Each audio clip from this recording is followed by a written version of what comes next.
एक तरफ अमेरिका का बेस्ट फ्रेंड आज के दौर का मॉस्को बैठा हुआ है, तो मोदी साहब पुतिन को मिल रहे हैं, जबकि मोदी साहब के सारे दोस्त वॉशिंगटन के अंदर पुतिन के खिलाफ सोच रहे हैं कि हमने पुतिन से कैसे लड़ना है और पुतिन के खिलाफ कैसे इकट्ठे होना है। ये आप देखें, ये कंट्रास्ट को जरा चेक करें।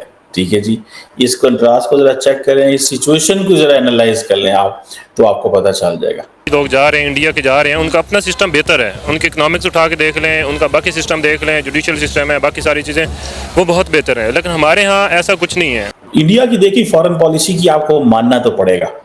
आप लाख इंडिया से इख्तलाफ करें, आपके इंडिया से 5000 किस्म के मसले हो सकते हैं, लेकिन मानना पड़ेगा कि Russia special and privilege partnership कहता है इंडिया के साथ, और अमेरिका जो है वो कॉम्प्रिहेंसिव ग्लोबल स्ट्रेटेजिक पार्टनरशिप कहता है इंडिया के साथ।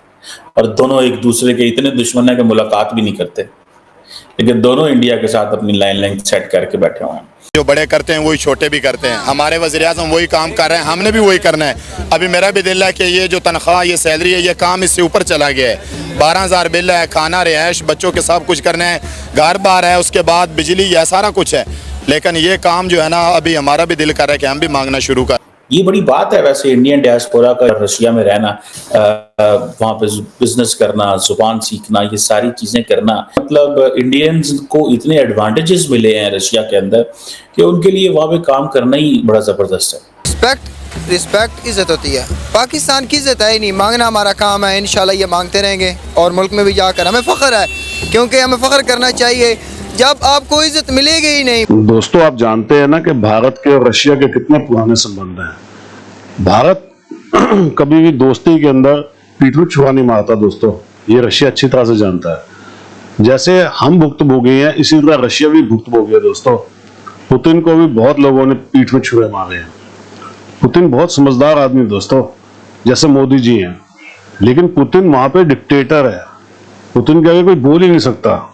यहाँ पे तो आए दिन हमारे देश के लोग बैठे हुए हैं जो गद्दार है, जो आए दिन कुछ ना कुछ करते रहते हैं, लेकिन मोदी जी उनकी परवाह नहीं करते। जब मोदी जी, आप सोचिए, अमेरिका और वेस्ट की परवाह नहीं कर रहे हैं, तो यहाँ वालों की क्या परवाह करेंगे। मोदी जी सिर्फ देश के बारे में सोचते हैं दोस्तों, इसीलिए आज वो फिर रशिया जा रहे हैं।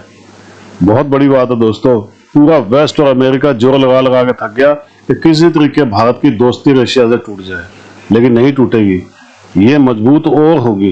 रशिया हमारे साथ हमेशा खड़ा रहा दोस्तों, तो हम क्यों ना खड़े उसकी मुसीबत में। यही तो दोस्ती का असूल है। आप क्या कहते हैं? कमेंट्स जरूर कीजिएगा दोस्तों, वीडियो को लाइक कीजिएगा और प्लीज चैनल को सब्सक्राइब कर लीजिएगा। Thank you very much. Modi साहब जो हैं बायलैटरल विजिट रशिया का कर रहे हैं, हाँ मल्टीलैटरल उन्होंने G7 का करके वहां सारी लीडरशिप से मुलाकातें जो वो कर ली। और सबसे बड़ी बात कि नरेंद्र मोदी जो हैं वो इंडिया की जो अवाम है, डायस्पोरा जिसे बोलते हैं, उससे भी वो मॉस्को में मुलाकातें करेंगे। ये बड़ी बात है वैसे इंडियन डायस्पोरा का, या उस डायस्पोरा का चाइना में और रशिया में रहना, खास तौर पे रशिया के अंदर रहना, वहाँ पे बिजनेस करना, जुबान सीखना, ये सारी चीजें करना। लेकिन रशिया और इंडिया के ताल्लुकात इतने पुराने हैं, इतना वक्त हो चुका हुआ है कि अब वो समझते हैं कि मतलब इंडियंस को इतने एडवांटेजेस मिले हैं रशिया के अंदर कि उनके लिए वहाँ पे काम करना ही बड़ा जबरदस्त है। और इंडियंस कहते हैं कि ये स्पेशल एंड प्रिविलेज पार्टनरशिप है। इंडिया की देखिए फॉरेन पॉलिसी की आपको मानना तो पड़ेगा। आप लाख इंडिया से इख्तलाफ करें, आपके इंडिया से 5000 किस्म के मसले हो सकते हैं, लेकिन मानना पड़ेगा कि Russia special and privilege partnership कहता है इंडिया के साथ, और अमेरिका जो है वो कॉम्प्रिहेंसिव ग्लोबल स्ट्रेटेजिक पार्टनरशिप कहता है इंडिया के साथ। और दोनों एक दूसरे के इतने दुश्मन है कि मुलाकात भी नहीं करते, लेकिन दोनों इंडिया के साथ अपनी लाइन लेंथ सेट करके बैठे हुए हैं। तो एक तो इंडिया ने शुरू से अपनी पोजीशन का सही इस्तेमाल किया, अपने आप को बेचा नहीं जैसे हम माजी में बेचते रहे, अपनी लोकेशन को बेचा, अपनी आवाम को बेच दिया, ये बातें हमारे यहाँ होती रहती हैं। इंडिया ने ये काम नहीं किया। अब ये यहाँ से जो रशिया का ये विजिट है, जिसे वो कहते हैं ना कि इंडिया ने बेसिकली तो इंटरनेशनल कम्युनिटी को एक ही चीज़ बताई है कि यार वो हमारे पुराने ताल्लुकात हैं, नए ताल्लुकात नहीं है। सो हम ताल्लुकात, आज आप उठे हैं और हमें कहते हैं कि ताल्लुकात खराब कर दो, हम कैसे खराब करते। सो एक तरफ अमेरिका का बेस्ट फ्रेंड आज के दौर का मॉस्को बैठा हुआ है और प्लान कर रहा है कि मॉस्को को कैसे डील करना है, रशिया को कैसे डील करना है। इसमें आप देखें कि ये जो नेटो समिट है इसका काफी शोर मचा हुआ है, ठीक है, कि जी समिट हो रही है, होने वाली है और क्या होगा। सो मोदी साहब पुतिन को मिल रहे हैं, जबकि मोदी साहब के सारे दोस्त वॉशिंगटन के अंदर पुतिन के खिलाफ सोच रहे हैं कि हमने पुतिन से कैसे लड़ना है और पुतिन के खिलाफ कैसे इकट्ठे होना है। ये आप देखें, ये कंट्रास्ट को जरा चेक करें, ठीक है जी, इस कंट्रास्ट को जरा चेक करें, इस सिचुएशन को जरा एनालाइज कर लें आप, तो आपको पता चल जाएगा, ठीक है जी। और वो क्योंकि सारे के सारे परेशान हैं कि जो यूरोप की लॉन्ग टर्म स्टेबिलिटी है वो खतरे में है। जो यूरोप है वो एक किला बनने जा रहा है, बिकॉज उसमें रशियंस जो हैं वो बड़ी टफ लाइन ले रहे हैं। तो रशिया, इंडिया ने अपने आप को डाइवर्सिफाई किया हुआ। देखिए इंडिया ने कैसे डाइवर्सिफाई किया अपने आप को। इंडिया ने डाइवर्सिफाई किया कि इंडिया एक तरफ तो रशिया से भी वेपन्स लेता है, फ्रांस से भी लेता है, अमेरिका से भी लेता है। अब उनके पास पैसे हैं, हर मुल्क कहता है 500 की लेना, केड़ी बंदूक लेनी, केड़ी गोली लेनी, केड़ा जहाज लेना, केड़ा टैंक लेना, केड़ी तोप लेनी।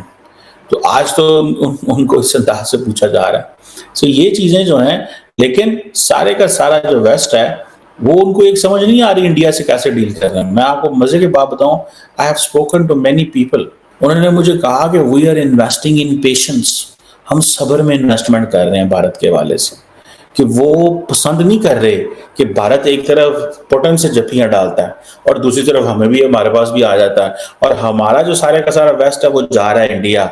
हमें समझ नहीं आ रही कि हमने क्या करना है, क्योंकि आज तक कभी इस तरह के हालात ही पैदा नहीं हुए। क्योंकि जितना भी यूरोप था ये तो एक है, और दूसरा इनको कभी जरूरत ही नहीं पड़ी किसी दुनिया के मुल्कों की। अब चाइना के मुकाबले में वो आ गए हैं, वो इंडियन रुपये में रशिया से खरीद रहे हैं अच्छे ताल्लुकात की बिना पे। तो इंडिया के तो डॉलर्स बच रहे हैं, एक तरफ इंडिया डॉलर्स बचा रहा है, दूसरी तरफ अपने रुपए की डिमांड बढ़ा रहा है, ठीक है। तो इंडिया डबल फायदा लिए, बहुत फायदा लिया इंडिया ने रशिया। ओह, आपकी सोच है, आप कभी बैंकर्स के साथ बैठे हैं, इन लोगों के साथ बैठे हैं, आपको पता चलेगा इंडिया ने अगर $54 बिलियन का ऑयल लिया तो $54 बिलियन भी बचाए, अपने रुपए को मार्केट करके रशिया को दिया, ठीक है। डॉलर पे भी प्रेशर कम, बाहर से जो फॉरेन एक्सचेंज आ रहा है वो भी सेव करके रख लिया, और लोगों के लिए एनर्जी सप्लाई भी मेंटेन की और सस्ती मेंटेन की। पाकिस्तानी पायलट्स को एयरक्राफ्ट उड़ाने के लिए मेडिकल लाइसेंस इशू करने वाला डॉक्टर बहरा निकला। वो मेडिकल डॉक्टर के जो पाकिस्तानी पायलट्स को लाइसेंस जारी करता है कि ये मेडिकली बिल्कुल फिट हैं, फिटनेस सर्टिफिकेट और लाइसेंस ताकि वो जहाज़ उड़ा सके पायलट्स, वो लाइसेंस जारी करने वाला डॉक्टर ही बहरा निकला।